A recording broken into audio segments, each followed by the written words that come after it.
నేను ప్రతిరోజు దినచర్యగా వాకింగ్కి వెళ్ళి వస్తాం అనేది జరుగుద్ది. దానిలో భాగంగానే ఈరోజు కూడా ఉదయం నేను వాకింగ్కి వెళ్ళి ఇంటికి 5ంటికి వచ్చి చూడగా అద్దాలు పగిలిపోయి ఉంటాం. ఏంటి అద్దాలు పగిలినాయి అనేది సీసీ కెమెరాలు మాకుండే. ఆ సీసీ కెమెరాల్లో చూస్తే ఎవరో ఇద్దరు ఓ బండి మీద వస్తాం, వాళ్ళు మంకీ క్యాప్ అవి ధరించి వస్తాం, వాళ్ళు పగలగొడతాం రాళ్లతో కనపడింది ఆ సీసీ కెమెరాల్లో. దాన్ని నేను వెంటనే పోలీసు వారికి తెలియజేస్తాం, ఎస్ఐ గారికి, సిఐ గారికి. వారు మేము వచ్చి పరిశీలించి దాన్ని తగు చర్య తీసుకోగలం అనేది అంటాం. దాని మీద ఇప్పుడే వారు కూడా వచ్చారు. వారు కేసు పెట్టండి అన్నారు, రాసిమ్మన్నారు. రాసిస్తాను నేను కేసు. విచారణ చేస్తారు, విచారణ చేసి నాకు న్యాయం చేయగలరు అనేదంతా ఆశిస్తున్నాను. ఇలాంటి దుశ్చర్యలు గత ఎంపీటీసీ ఎలక్షన్ నామినేషన్ నాటి నుంచే జరిగినాయి. గతంలో గన్నవరం మండల పార్టీ అధ్యక్షుడు జాస్తి వెంకటేశ్వర కారు మీద కూడా దాడి చేశారు. అప్పుడు ఐడెంటిఫై చేసి కొంతమంది యువతులని పోలీస్ కేసు పెట్టారు యువకుల మీద. నేను మీ మీడియా ముఖంగా చెప్పేది ఏంటంటే, కొంతమంది యువత తప్పుదారి పట్టిస్తున్న నాయకులు వాళ్ళు ప్రతిఫలం అనుభవిస్తారు. నాయకుడు అనేవాడు కుర్రవాళ్ళని యువతని మంచి మార్గంలో పెట్టి వాళ్ళకి భవిష్యత్తు చూపెట్టి ఉండాలి. కానండి ఇలా మంకీ క్యాప్లు వేసి రాళ్ల దాడులు, పెట్రోల్ దాడులు, మహిళల మీద దాడులు చేస్తే రేపొద్దున వాళ్ళ భవిష్యత్తు ప్రభుత్వాలు మారుతాయి. ఈ నాయకుడే ఉండడు. రేపు వాళ్ళ భవిష్యత్తు ఏంటనేది ఒకసారి ఒక యువత గుర్తుపెట్టుకోవాలని నేను కోరుకుంటున్నాను. వాళ్ళ తల్లిదండ్రులను బాధ పెడతాం తప్పించి ఇదేమీ లేదు. యువతననే వాళ్ళకి మంచి మార్గం చూపించి వాళ్ళకి భవిష్యత్తు ఏర్పాటు చేయాలి. కానండి ఇలా రాళ్ళు ఇచ్చి కార్లు పగలగొట్టించడం, మనుషుల మీద పెట్రోల్ పోస్తే దాడులు చేపించడం, ఆఫీసులు తగలించడం కరెక్ట్ కాదు. ఇది నేను యువతకి ఒక సందేశం ఇవ్వాలనుకుంటున్నాను. వాళ్ళు మంచి మార్గంలో వెళ్ళే మార్గాన్ని ఆలోచించుకోమని చెప్తున్నాను. ఏదైతే అర్ధరాత్రి సమయంలో వచ్చి నర్సయ్య గారి కార్లను రాళ్లతో పగలగొట్టడం జరిగిందండి. అయితే ఇలాంటి చర్యలు రాజకీయ పార్టీలో ఉండడం చాలా దురదృష్టకరం అండి. ఎందుకంటే ప్రజల చేత ప్రజల కొరకు ఏర్పాటు చేసుకున్న వారు ప్రజాప్రతినిధులైతే ఆ యొక్క ప్రజాప్రతినిధులు ప్రజలకి ఏమైనా నష్టం కలిగితే, అదే పొలాల్లో కానీ ఏమన్నా పంటలు నష్టపోతే వాళ్ళకి న్యాయం చేకూర్చే దిశగా ఆలోచించాలి తప్ప రాజకీయ పార్టీలో అన్ని పార్టీలు ఉండాలండి. ఒక నియంత పోకడైతే మానుకోవాలి. చరిత్రలో చూసుకుంటే హిట్లర్, ముస్సోల్ని ఏ విధంగా నియంతలుగా వ్యవహరించి వాళ్ళ యొక్క రాజ్య పతనావస్థ కారకులయ్యారో, ఇప్పుడు చూసుకున్నట్లయితే ఈ యొక్క రాజకీయ పార్టీలో నియంతలుగా వ్యవహరిస్తున్న వారికి కూడా హిట్లర్కి, ముస్సోల్నికి పట్టిన గతే పడుతుందండి. ప్రజాక్షేత్రంలో ఓడిపోతున్నారన్న భయం పట్టుకొని దాన్ని జీర్ణించుకోలేక ఇలాంటి పిరికి పంద చర్యలు, పిల్ల చేష్టలు చేస్తున్నారండి. దీన్ని మేము తీవ్రంగా ఖండిస్తున్నాము. ఈ నరసయ్య గారి మీద ఈ జరిగిన దాడిని మేము అందరం ఖండిస్తున్నామండి. ఏదైనా ఉంటే ఫేస్ టు ఫేస్ చూసుకోవాలి, కానీ ఇలా వచ్చి ఆస్తులు ధ్వంసం చేయడం, మమ్మల్ని బెదిరించడం అనేది కరెక్ట్ కాదండి. ఏదైనా ఉంటే ఫేస్ టు ఫేస్ చూసుకోవాలి. మీరు ఎన్ని బెదిరింపులు చేసినా, ఏం చేసినా మేము తెలుగుదేశం కోసం ఇంకా ముందు ఇంకా పోరాడుతూనే ఉంటాం. యార్లగడ్డ వెంకట్రావు గారిని గెలిపించి మా సత్తా, తెలుగుదేశం పార్టీ సత్తా ఏంటో మీకు చూపిస్తాం. ప్రసాదంపాడు గ్రామంలో ఏదైతే సంఘటన జరిగిందో అది చాలా బాధాకరం.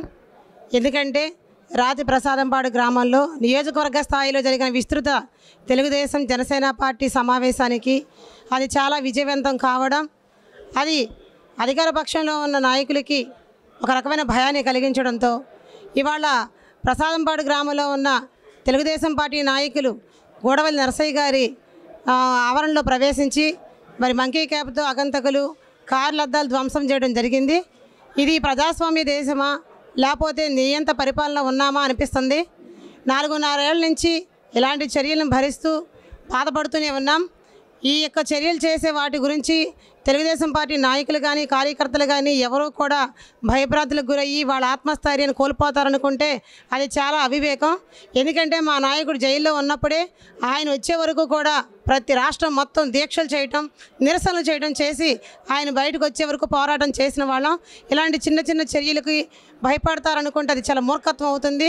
కాబట్టి దీని మీద వెంటనే మరి పోలీసు వారు కూడా స్పందించి మరి నిందితులను గుర్తించి మాకు న్యాయం చేయాలని మేము పోలీస్ శాఖ వారిని కూడా అడుగుతున్నాం. ప్రసాదంపాడు గూడవల్లి నరసయ్య గారి దగ్గర జరిగిన సంఘటన ఇంకెవరనేది తేలితే సినిమా వేరే రకంగా ఉంటుంది. ఇదివరట్లాగా యార్లగడ్డ వెంకటరావు సాధ్యంతో అనుకోవడం పొరపాటు. సినిమా తర్వాత చూస్తారు. కార్యకర్తలను బెదిరిద్దామని దూరంలో ఉన్నారు. కార్యకర్త ఎవరు బెదిరే పొజిషన్లో లేరు. వెంకటరావు సినిమా ఏంటంటే ఇప్పుడే బిగిన్ అయింది కదా, తర్వాత చూస్తారు వెంకటరావు సినిమా ఏంటి. రాష్ట్ర వాణిజ్య విభాగ ఉపాధ్యక్షులు మా గౌరవనీయులు పెద్దల నరసయ్య గారి ఇంటి మీద కారుల మీద దాడులు చేశారు. గమనిస్తాను ఉన్నాం. గత 3 సంవత్సరాలుగా ఏదో విధంగా కార్యకర్తల్ని అణిచివేయాలి, కార్యకర్తల మనోభావాలు దెబ్బతీయాలని, కార్యకర్తలని స్తబ్దతకు గురి చేయాలని చాలా ప్రయత్నాలు చేస్తున్నారు. ఇలాగే గతంలో కూడా గన్నవరం నియోజకవర్గ పార్టీ కార్యాలయం కానీ, మా సందీప్ అన్నయ్య గారి కారును తగలపెట్టడం కానీ, కళ్యాణి గారి కారు కానీ, మా ఆత్మీయ మిత్రుడు అబుల్ యాజిద్ కారు కానీ అనేక కారులు పగలగొట్టారు. గన్నవరం ప్రజలు స్థిమితంగా పరిశీలిస్తున్నారు. రాజారెడ్డి రాజ్యాంగం ఇక్కడేదో నువ్వు ప్రయోగించాలని చూస్తే వంశీ ఖబర్దార్. రాజారెడ్డి రాజ్యాంగాన్ని మేము ఇక్కడ ఒప్పుకోం. ఇప్పుడు వరకు నీ పరిపాలన నువ్వేదో చేద్దామనేది కార్యకర్తలను భయభ్రాంతులు చేసి పగల కొడితే మగోడు ఎవరు? ప్రజల హృదయాలు గెలిస్తే మగోడవుతాడు, మంచి చేస్తే మగోడవుతాడు. కార్యకర్తల మీద కేసులు పెట్టి ఏం మాట్లాడాలి అసలు మీ గురించి అనేది అర్థం కాని పరిస్థితుల్లో ఇవాళ చీ చీ చీ చీ అంత రాష్ట్రం అంతా ఓస్తున్నారయ్యా. మానవ జీవితానికి ఎంతో కొంత సార్థకత ఉండాలి మనం పుట్టామంటే. అంతేగాని ఈ అద్దాల పగల కొట్టి మనుషుల్ని ఏదేదో చేయాలి, భయభ్రాంతులు చేయాలి. నేను ఒక రకమైనటువంటి సైకోగాడితో చేరి సైకోలాగానే తయారయ్యావు. అక్కడికి రాత్రే చెప్పాను నేను, పశువుల డాక్టర్ అయినా సరే మా గన్నవరం ప్రజలు 2 సార్లు నిన్ను గుండెల్లో పెట్టుకుని నిన్ను ఉన్నత స్థాయికి తీసుకెళ్లారని. ఆ ప్రజల్ని ప్రతి ఒక్కరిని నిత్యం కేసుల రూపంలోనూ అనేక విధాలుగా ఇబ్బంది పెడుతున్నా, ఓర్చుకుంటూ వస్తున్నాం. నీ అంతిమ యాత్రకి 60 రోజుల కాలమే మాత్రమే ఉన్నది. 60 రోజులు రోజు లెక్క పెట్టుకోండి. ఇవన్నీ రాస్తున్నాం, ఎవరిని ఎక్కడికి వదలం.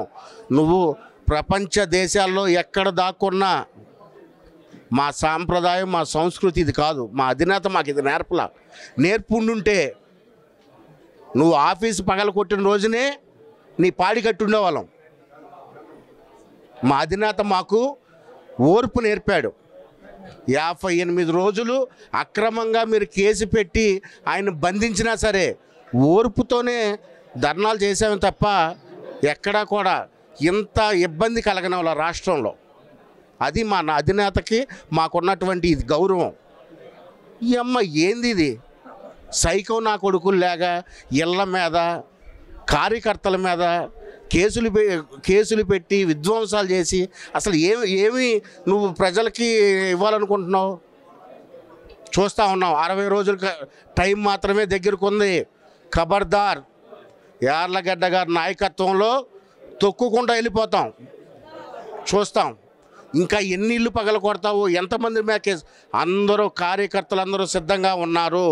కేవలం మా అధినేత, మా పార్టీ ఉన్న గౌరవాన్ని కాపాడుకోవడం కోసం స్తబ్దతగా ఉంటున్నాం తప్ప మా లోకేష్ బాబు ఆదేశం కోసం ఎదురు చూస్తున్నాం.